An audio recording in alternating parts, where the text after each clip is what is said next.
Welcome to the Smart Women in Business podcast with me, your host, Jane Mackay. We've got big ideas for small business.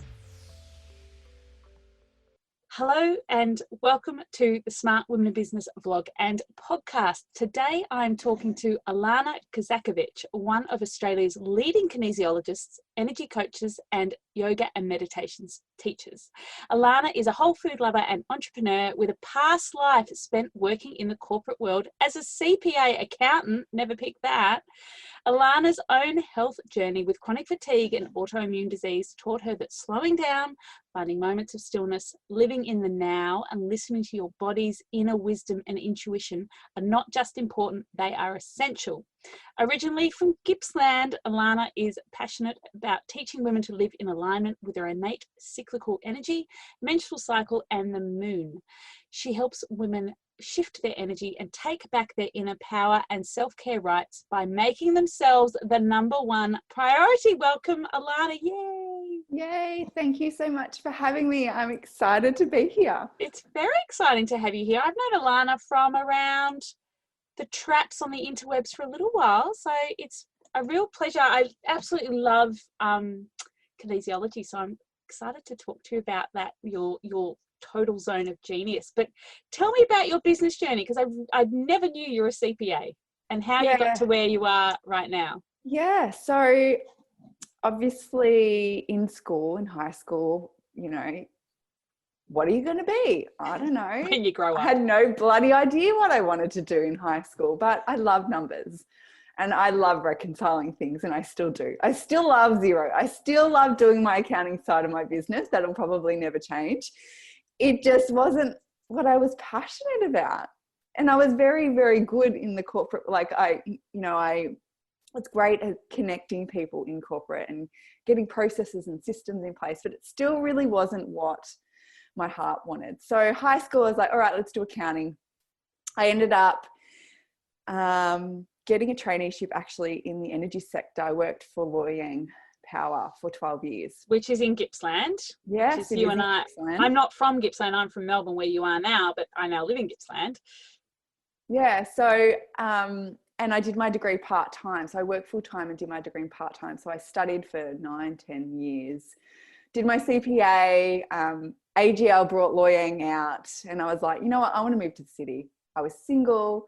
I wanted to just live a little. Mingle. Yeah, do all those things. I also did dancing as a child. I did a lot of ballet and competitions and Stedfords and all those things that you do in childhood. And I was like, I want to get back into dancing. So that was another driver of moving to Melbourne, was I got into Latin dancing. Woo.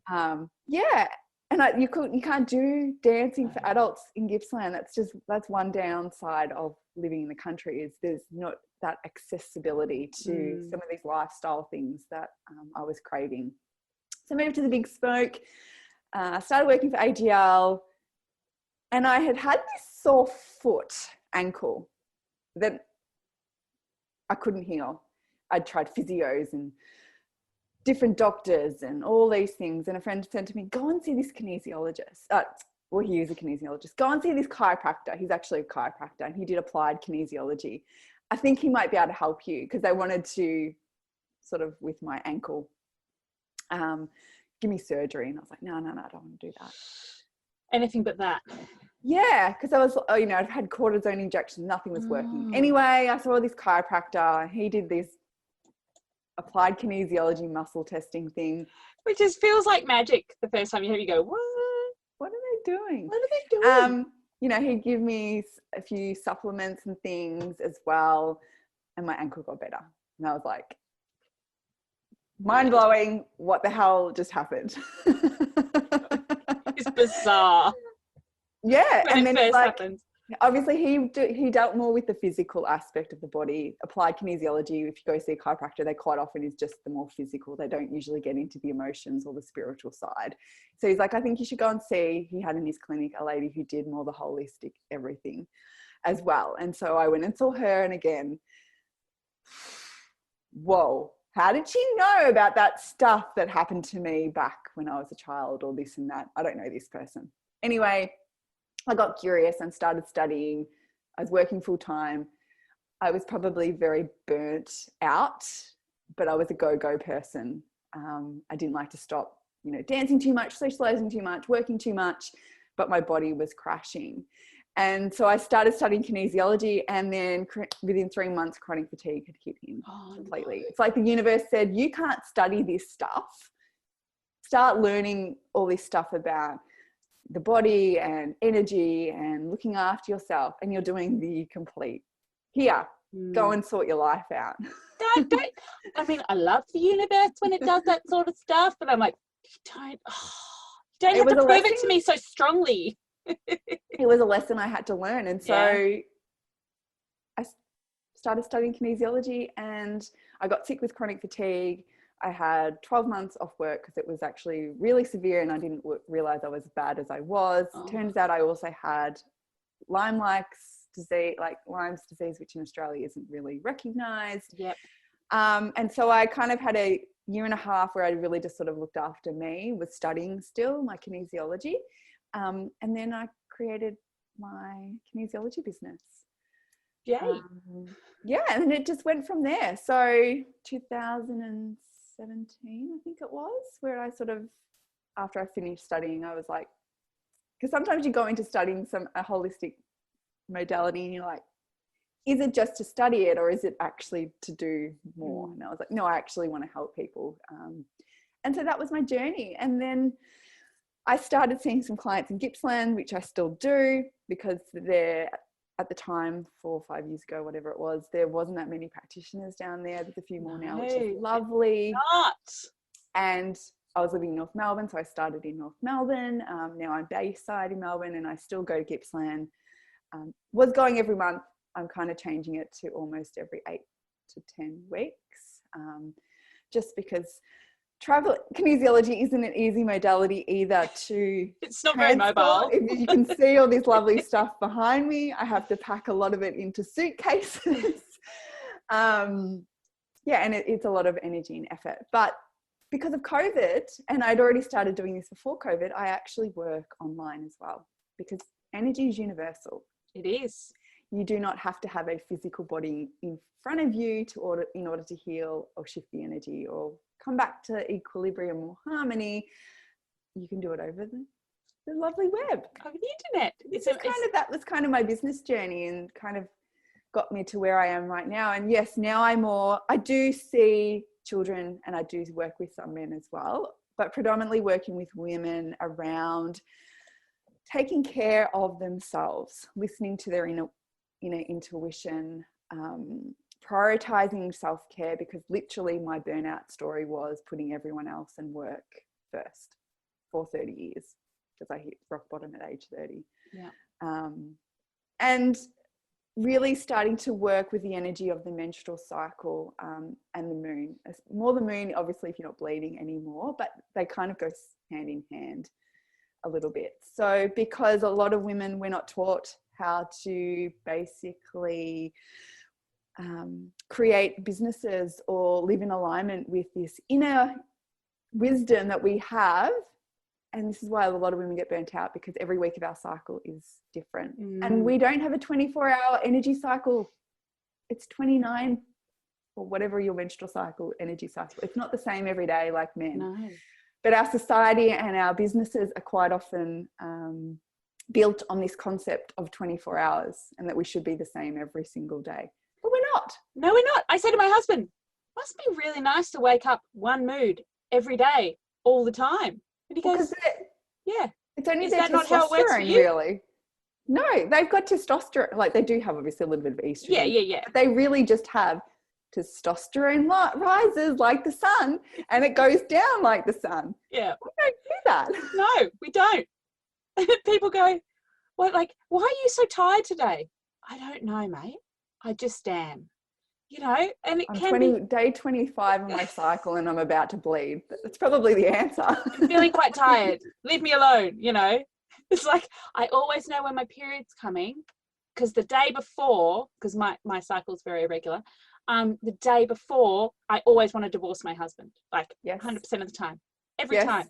And I want to go and live in my cave alone just for that day. Yeah, and I get a lot of women, and I teach this, is that week before is our autumn phase. And it is the unraveling, you know, shedding of the things that aren't serving us. And quite often it's your partner or your husband. Like I say to the women that are in my membership at the moment, don't worry if the week before your cycle or a couple of days before you bleed, you want a divorce. And it happens every single month. Every single month. I love him to pieces. And then it's all over and then I'm fine again. Yeah, because it's literally just that hormonal shift. It's so weird. But it's not something that we're taught. It's not something that we're even familiar with, most women. We just push.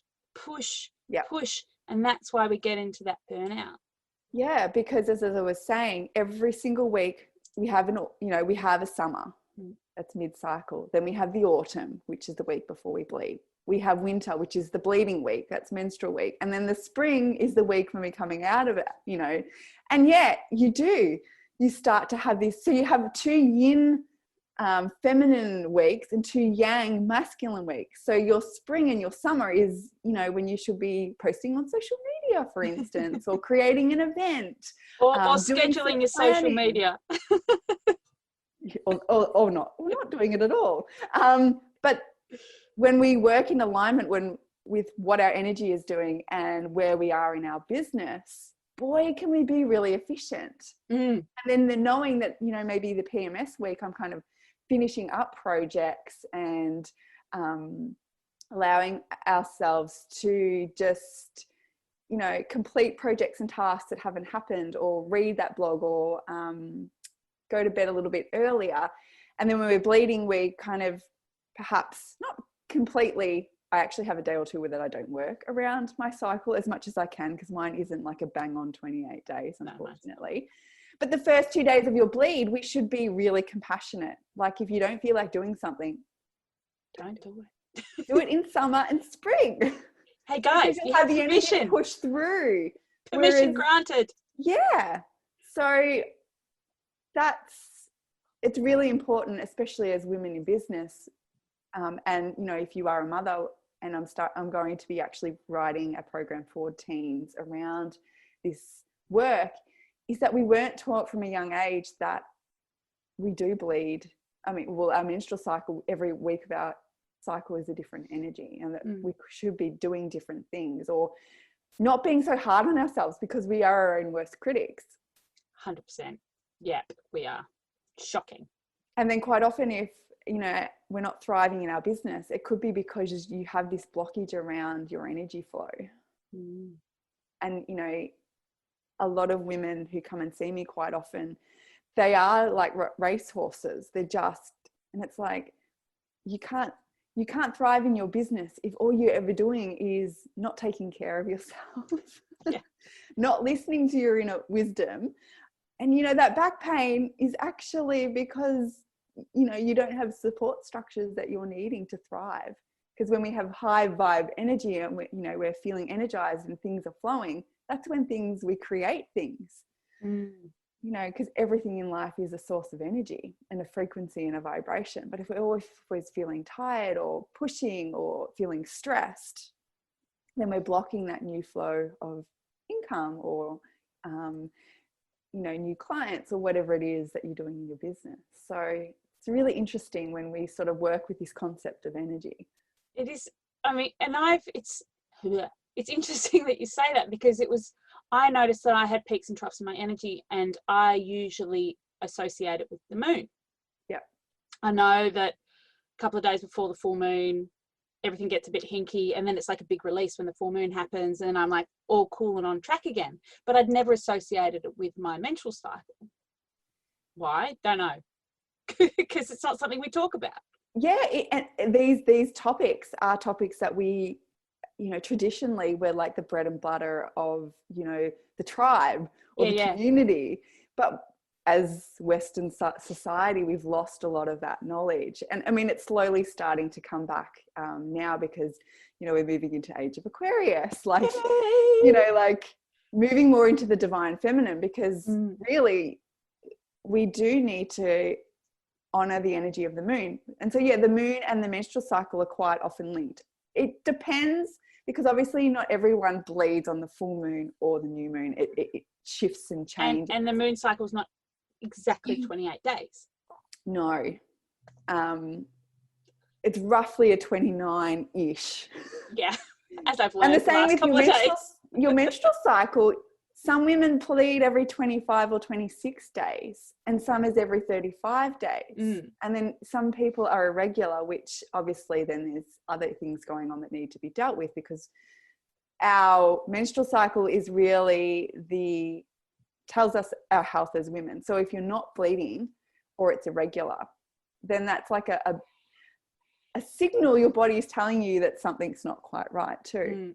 But yeah, so the moon obviously has a very similar concept. It has that sort of autumn, summer, spring and winter, but it depends obviously where the moon is and where you're bleeding as how that correlates. So it's really, really interesting. And then if you're not bleeding, you follow the moon as if it was your menstrual cycle. So new moon is like your bleeding week. So it's like your winter phase. And then full moon is actually when you quite often you can have more energy, but for some people it can be the opposite.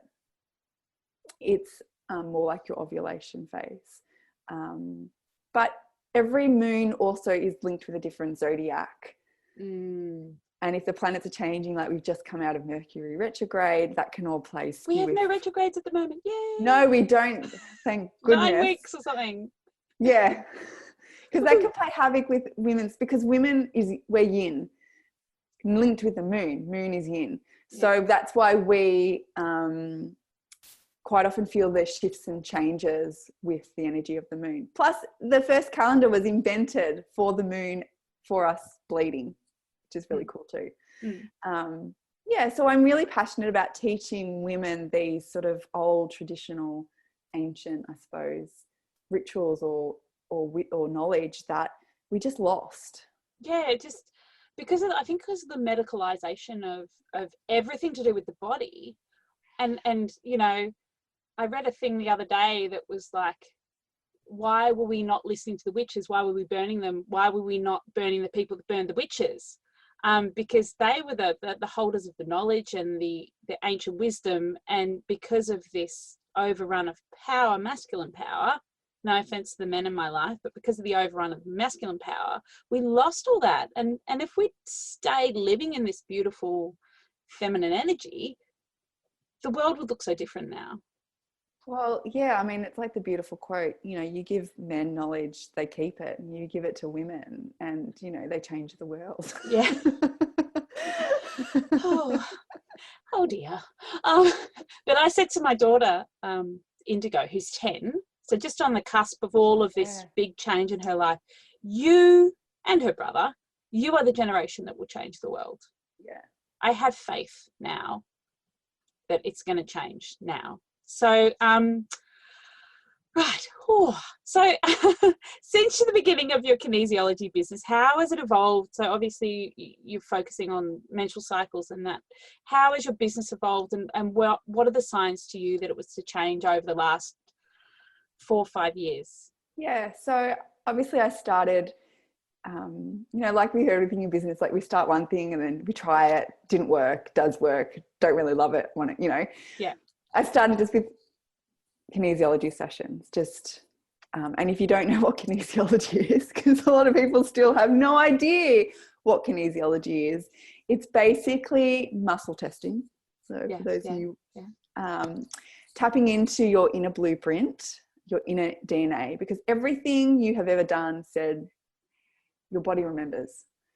And so quite often what will happen if you have an upset stomach, for instance, or you have an overwhelmed sense of anxiety all the time, or any type of symptom or sign, I basically tap into your body and say, okay, what's going on?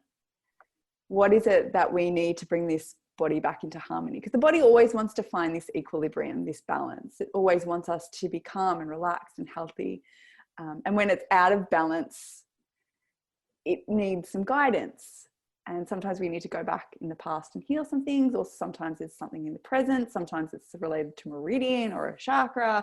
Sometimes you have to let go of something or have a conversation with your boss. It really, the world is your oyster when it comes to whatever it is that needs balancing. But your body basically is the container that's going to tell us And then I use kinesiology to find out what the root cause is and the answer. So I started off just with my one-to-one clients, working probably still predominantly with women and children, with whatever they would come to me with, because kinesiology can be used for almost absolutely anything. So I didn't really have a niche when I started.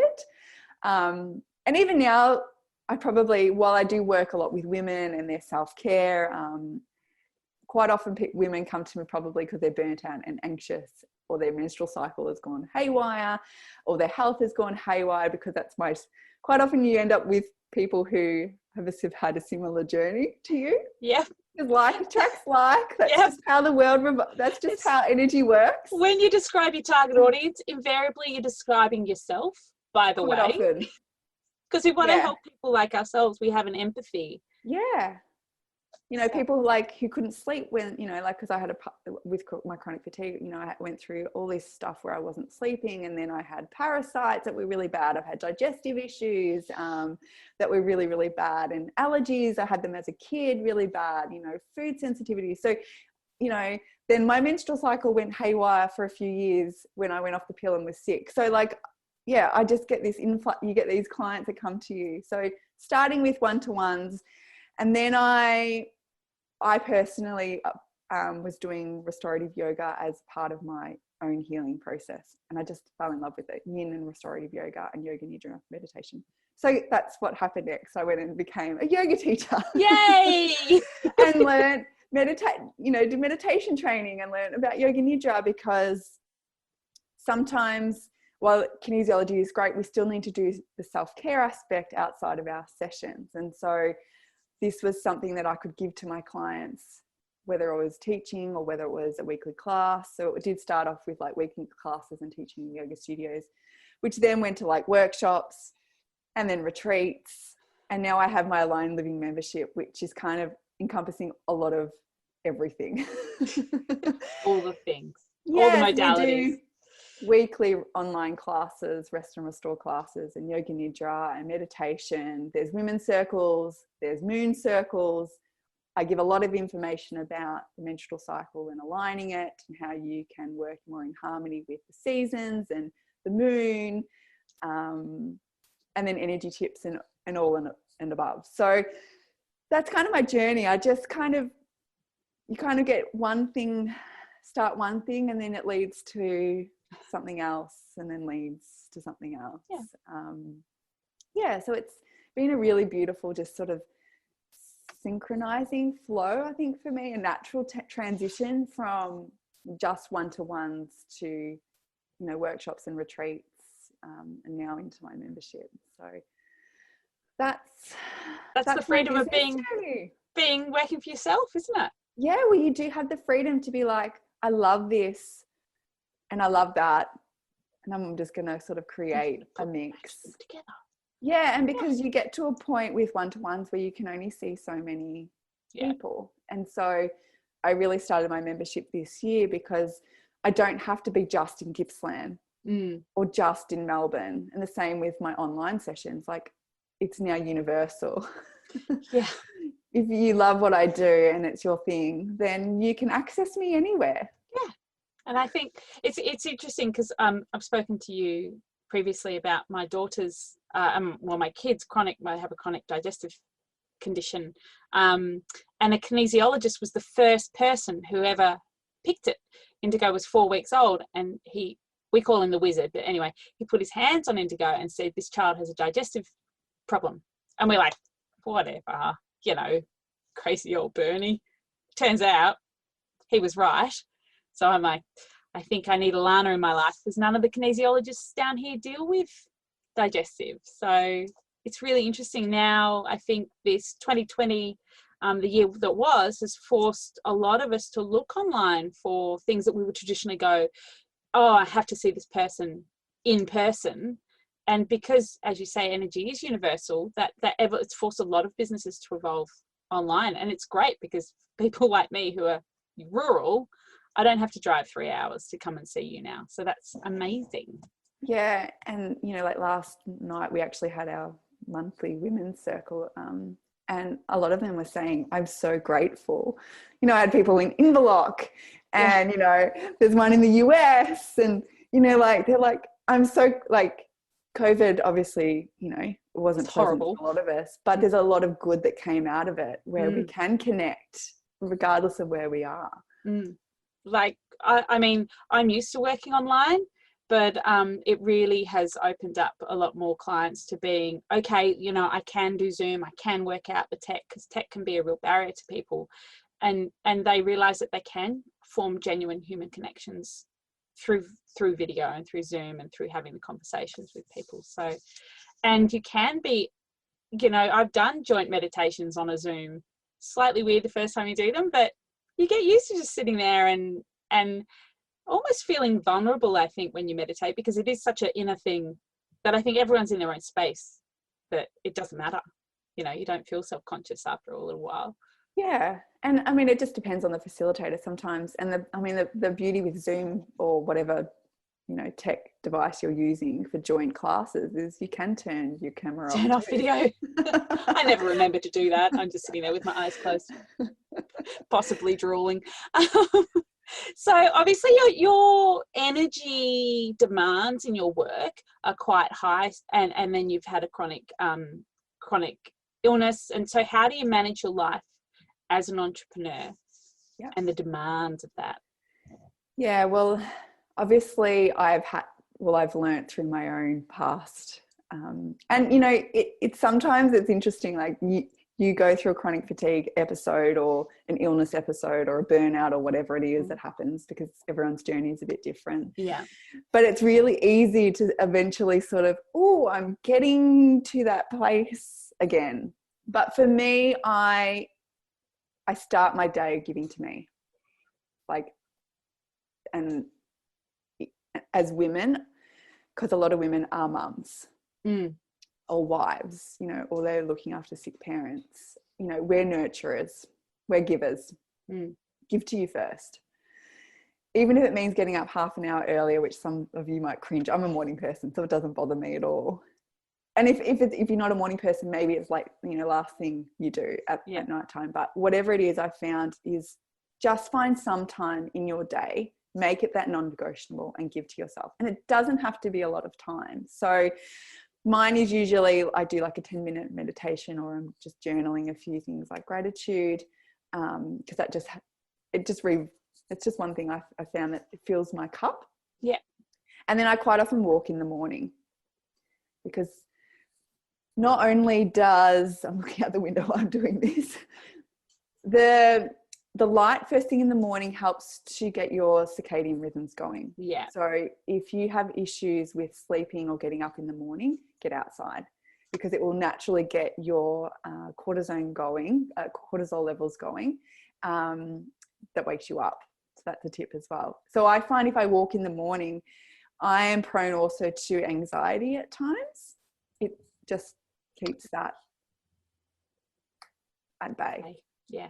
Yeah. And then in the afternoon, I really feel the dip. So our cortisol levels slowly rise to lunchtime. Then we have the dip where most people want a coffee or sugar. Chocolate. Yeah, which is never a great thing for our blood sugar. And especially if you have cycle issues. And then it sort of comes up and then obviously down again before we go to bed. So I quite often in that afternoon between sort of 2:30 and 4, I might do a meditation in that time. So a 20-minute yoga nidra quite often, or a half an hour yoga nidra, or read a book, or do a bit of a yoga session. I literally almost block out an hour, and I try not to see clients. It doesn't always happen. I usually do like morning, have a longer lunch break, and then some in the afternoon and evening. So it's basically, I've made my self-care as part of my business lifestyle, because otherwise I find you do burn that candle really quickly. And a lot of women who often come and work with me, whether it's their corporate job or whether it's their own business, or even a mum, there's just not enough of that them time. No, I can testify to that. And it doesn't have to be like, people are like, well, I don't have time. It doesn't have to be a lot of time. You know, that 20-minute, that pause power can be just enough to give you what you need to make dinner, or, you know, for the clients, or whatever it is. Because we end up being the ones who come last. Always. And it's interesting because you say that it dips around 2:30. That's when I leave for school pickup. But my kids have been on the school bus. So I'm suddenly here at 2:30 and I go, I'm tired now. So I will do a meditation. Normally I start my day at, you know, with a meditation, just short one. And then if I start to feel that dip at 2:30-ish, I'll do another meditation, and that'll give me the pickup. But it's weird how you think it would make you more tired, but it does the opposite. I'm like, hungry, meditate. Tired, meditate. Cranky, meditate. And if meditation isn't your jam, or you're not into, or you think you have to quiet your mind, which is not what my meditation is, maybe doing a guided meditation. And the reason I mainly teach Yoga Nidra is because it is a sleep-based meditation, which takes you into those deep sort of REM sleep states, which is like a 3-hour nap in 30 minutes. Yeah, it's awesome. But if that's not your jam, you know, maybe you just go for a gentle stroll out. It's basically just taking a self-care rest break from work to refuel. So it really doesn't matter what it is. It's and not eating chocolate or having coffee, because your body won't thank you for that in the long run. I can't do coffee after midday. Occasionally I have dark chocolate with almonds, which I think is in my brain is a health food. I mean, if it's a daily thing, then maybe not. No. But I can't drink coffee. That's how sensitive I am. Yeah, it makes me I did get to crazy. That point. Then I had children, and it just amped up that fatigue. So I always just have the one coffee a day. But yeah, that's it for caffeine for me, because I'm like, don't sleep. So what does a great day in the office look like for you? You've talked about how you integrate self-care, but you know, favorite ways to work and things. So it was probably teaching like a yoga class or a meditation or a workshop for my members in my membership. You probably can tell by my face if you're watching the video, but I'm really passionate about that. So that just really lights me up. And then obviously seeing some one-to-one clients. Obviously my self-care will be in there too. And then just reading something new. I love learning. As I was always, not necessarily as a child, had my nose in a book, but I just love learning new things, like new ways of living. I'm a big foodie. Like I love trying new recipes, finding new efficient ways to do things, just health, well-being, mindset, spiritual, like everything. I love learning. So probably taking an hour, you know, half an hour to maybe read something as well. So that's kind of probably my great day. Yay! Studio. I'm here. I'm doing my thing. It's funny how before I worked for myself, I would be like, oh, Sunday, I don't want to work. Oh, so stressed. And now I'm like, yay, work! I get to work. Yay! Because it becomes your part. Well, and it can be at our detriment. And this is another thing. It can be.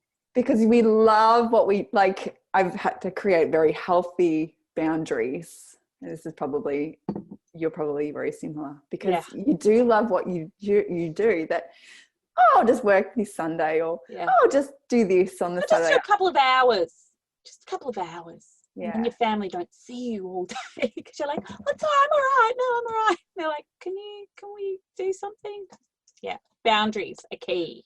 Yes. Absolutely key. And it's also, that's about managing expectations in a business as well, because if you're responding to people's emails on Sundays, they're like, hey, she's in the office. I might just give her a ring, flick her a text, and then that creep. And that's when the burnout happens. Yeah, absolutely. When it starts getting to all the life. Yeah, and I've had to kind of learn that the hard way, because sometimes I'm like, just email me.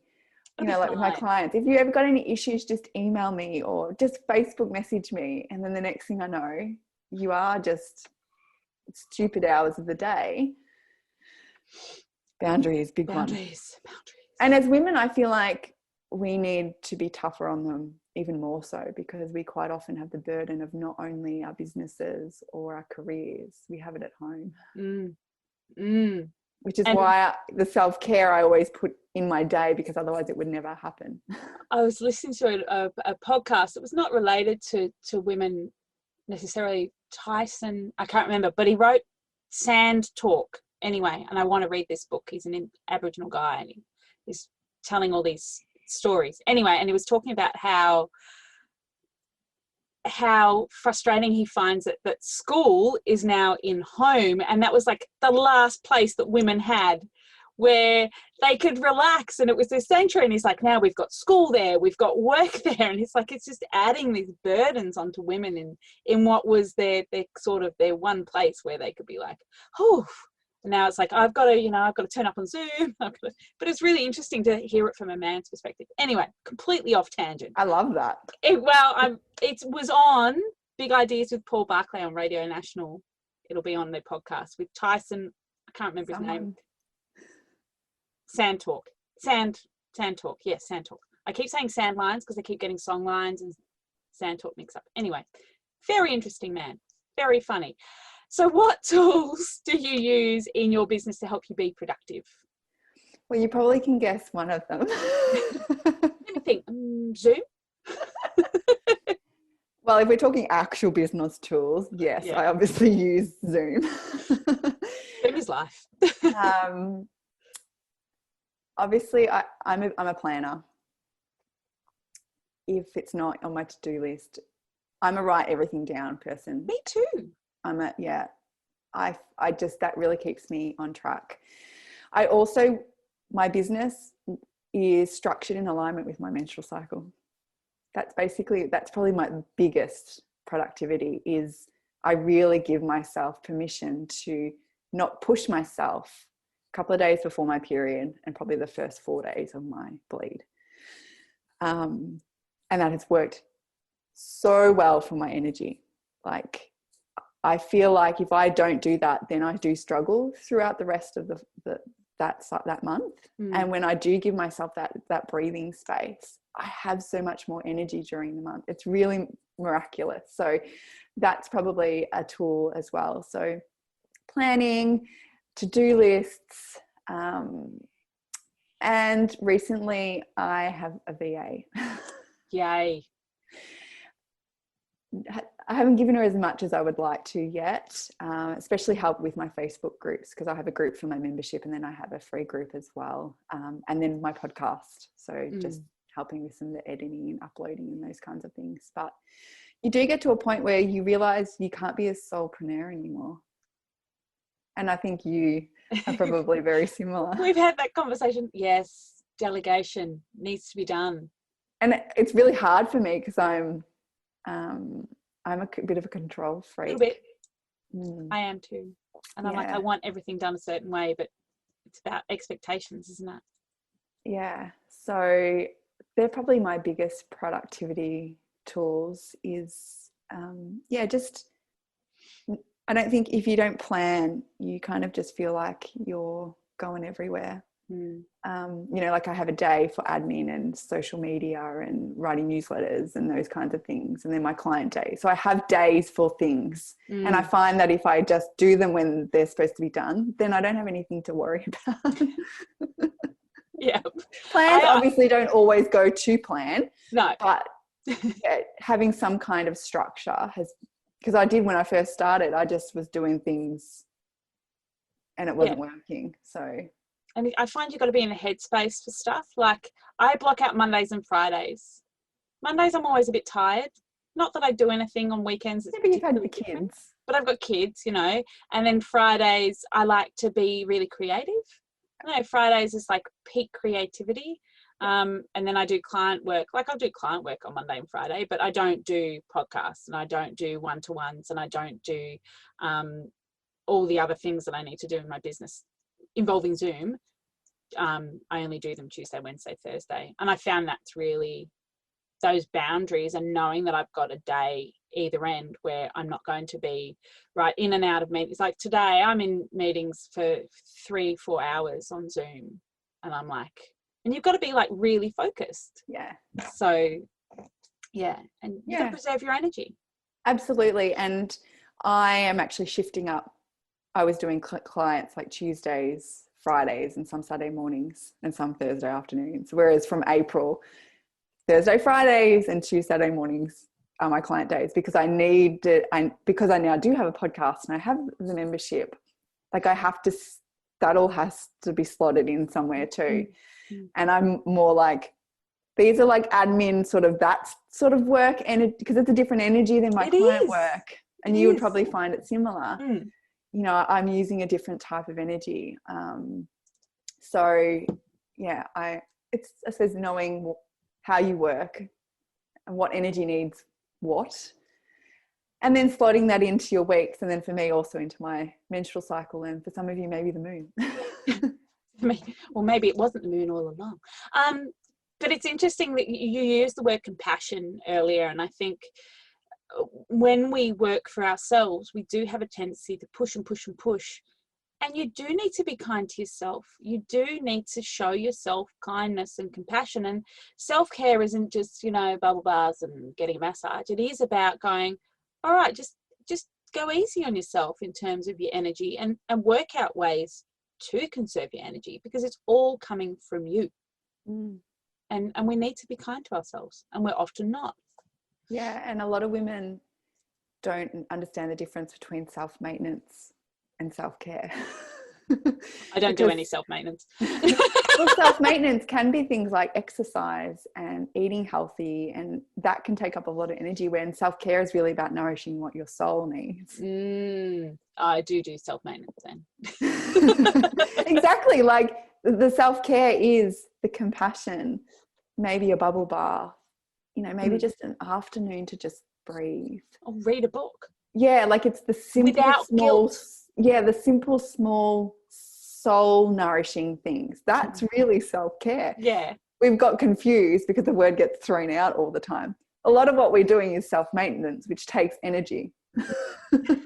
We need the things that are going to fuel it. Yeah. Yeah. Which is, I mean, so many women carry a lot of guilt, especially mums. Mum guilt is a constant, unrelenting thing. So, and I think that, yeah, I really, because occasionally I'm just take Monday off, and I can never do it, because I'm always like, I should be doing that, and that guilt. So maybe I'll take Mondays is public holiday. I was going to say start, you know, and even if you just start small, I quite often say with my clients, all right, so this is the overall goal, taking a Monday off, you know, just pop one in once a month. Like obviously it wouldn't happen every Monday, but, you know, and then commit to it. And don't feel guilty. Do it. When you're doing whatever you want to do. Because that will refuel you. And once you're refueled, you'll be so interested how this flows on into your business. When you have that day off, oh my God, you've just got a new client email, or oh my God, someone just sent you a proposal, or you got a podcast interview. Things just happen when you look after yourself. And women are so amazed that when I have that power pause, quite often that is what I needed in order for everything else to just start to flow. But it's the one thing we find the hardest to do. It is so hard. So one of the things, this is another energetic question, but one of the things that affects every entrepreneur I know, and one of the questions I always ask is, what are your methods to overcome imposter syndrome and the bad days in business? Because we all have them, but we just don't see them on Instagram. Yeah, we do have bad days. I had one yesterday. Oh, damn. Oh yeah, you are unwell. Oh, well, I haven't been well either, but and quite often my imposter days happen the week before I bleed or the week I do bleed, because that's just what happens with our emotions. They're quite often tied in. But I think for me, I just have to come back to my center. I have to just ground, because when imposter quite often comes up for me more also with this sense of feeling that maybe I haven't given enough, or I'm comparing. Yeah, comparing's always for me the symptom. And so I usually just have to kind of stop my thought process. So which can be how much of what I'm telling myself is true. Which can be really hard if you don't have the awareness of your inner critic, your inner voice. But I would say start really questioning how true are the things you're telling yourself. And usually I'm like, delete, delete, delete, or whoa, stop it. Like I have to literally have a moment of, it's okay. This isn't necessarily real. Isn't it weird? The thoughts in your head are actually not real. Yes. We're not our thoughts. No. You know, and we're not really our feelings. They're just energy demanding motion. They just want to be felt and released, which quite often happens with bad days. We're feeling anxious or feeling this sense of imposter or overwhelmed or guilt or grief or whatever it is. You know, just take a moment to sit in that, because once you sit in it for 5 or 10 minutes or be with the feeling, and sometimes it's a physical sensation, maybe constricted throat or butterflies in belly or tight chest. Once you breathe and sort of are with it, it usually will just go, okay. See you then. Bye. You know what it's about. So, yeah, and bad days, I just come back to that compassion again. I go, you know what? Let's just figure out what is an absolute has to be today. And I just let the other things go, because we do have bad days. We do. Yesterday I was supposed to do a whole, like, I'm moving email systems and I was going to be doing all of that sort of jam. And I went, I can't do that today. I don't have the energy. I'm not feeling myself. I'm going to do all these other little things that I can do with my eyes closed that still needed to be done this week. And then I let it go. Yeah.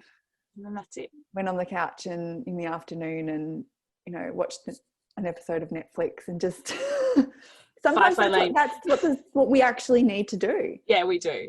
Instead, we quite often, you know, strive through, and the guilt or the mindset and the emotions are worse than just letting, you know. That's a difficult thing to do. Surrender. It is really hard. It's surrendering to the fact that, oh, I feel shit. Oh, you're allowed to say shit on my podcast. I feel crappy today. I'm anxious. You know, I may be comparing myself. Maybe I'm feeling like an imposter. That's okay. It's fine. Today I'm going to just be with it. And you know what? Tomorrow's a new day. Tomorrow you'll feel heaps better if you go and lie on the couch and watch Firefly Lane for a couple of hours. Or, you know, just change up. Remember, we all have choices each and every day. We have that permission to change up our to-do list, or that permission. And we run our own businesses for a reason. Exactly. We run our businesses for these days, and yet it's the hardest thing that we find to do. No guilt. Just do it. Yeah. As long as you're showing up when you need to show up, let it go. And it's interesting. It's probably also, you know, just coming back to that why and that mission. Like, I'm not an imposter because I'm here to serve your clients, you know, or, you know, and, you know, even if you have a product-based business, you know, your products serve your clients or whatever it is that you do. You're just sharing your gifts. So that's what you have to remember. It's interesting, isn't it? So you obviously have your membership. How do you maintain your sense of community? This is especially important, I think, at the moment, post 2020, when we couldn't do meetups and networking and things. Not that I do that out here, but anyway, you grown-up people in the city do. You still do, but you do it in other ways, like I do. Facebook groups. Yeah. You know, women in business Facebook groups. Yeah, I've got a lot of those. Yeah, and, you know, having Zoom catch-ups, especially with COVID, with someone who has a business, or even just girlfriends, like creating like girls' night out on Zooms. On Zoom, done a couple of them. Yeah, like they're really, and that's why I have my membership, because I want to really create this sense of female connection. And why we have the women's circles and the moon circles is, yeah, it's about the energy of the moon, and some of you might be like, that's a bit woo-woo, but really it's just about a time to reflect and let go. So, and a time to create a tribe of women that you can say, I'm having a shitty day. I'm having a shit. The shit's out the bag now. You can keep saying it. I'm having a shitty day. And you can just put it on Facebook, you know, in the group or the community, and people are like, you know, just it's okay there for you. Thank you. And it's that whole Are we being empathetic or are we problem solving? Which one do you want? And that's a really good question to ask when someone goes, I'm having a shitty day. Okay, do you want the problem solved or do you just want me to listen? Yeah, and sometimes it could be a combination of both. Yeah. Because quite often when you're writing a post like that, you don't even know what you need or want. I'm venting. Yeah, so I think it's, I rebooted my Energy Shift Facebook group at the start of COVID last year for that sense of female connection and feeling like women had a place to be seen and heard, and positive affirmations every day and all these kinds of things. But I mean, it's starting to come back into the physical form as well, which is nice. So I suppose it's I just make it make sure I have 1 or 2 or 3 things a month where I'm either catching up with a friend or catching up someone in my network groups, whether it's live or virtually, to maintain that sense of community, because we're really hardwired for connection. We are. And chatting. And female connection, yeah, especially in business, but not even in business, just in general, is really important. And it's one of these rituals where we talk about some of these topics and themes like menstruation or menopause or whatever it is that got lost that we still don't really talk about, but is really important. It's weird, isn't it? So what are your tips, obviously, specifically for women across the world, smart women in business? Well, I'm going to come back to self-care should be number one, because you won't thrive in your business if you're not thriving on the inside. And put structure around it. Yeah, create those healthy boundaries. And, also perhaps, doing some of that inner work a little bit too, if you do have the imposter or the guilt, mum guilt, or the taking a day off guilt, because there's something there that's blocking that. Yeah. Yeah. So important. Yeah. And everything, as we've been saying, in life is a form of energy. So yeah, allowing yourself to do those things that will allow you to be that most high vibed, authentic self that you can be each and every day. And that usually comes down to looking after you first. So yeah, awesome. That would probably be my tips. They'd be your tips. So how can listeners find out more about you and your work, Ilana? All right. So I'm on social media. So Instagram and Facebook is Ilana K. Ilana K.kinesiology. Yes. My website is www.ilanak.com.au. My Align Living membership is on there as well. I have the Energy Shift podcast and the Energy Shift community Facebook group. But basically, if you head to my website, you'll find everything and anything that you're needing. Brilliant. And I'll link it in the show notes. I say down there because I'll be down there. Thank you so much for your time today, Ilana. It was my absolute pleasure. And I'll see you soon. You've been listening to the Smart Women in Business podcast. If you've enjoyed this episode, please leave us a review and don't forget to subscribe.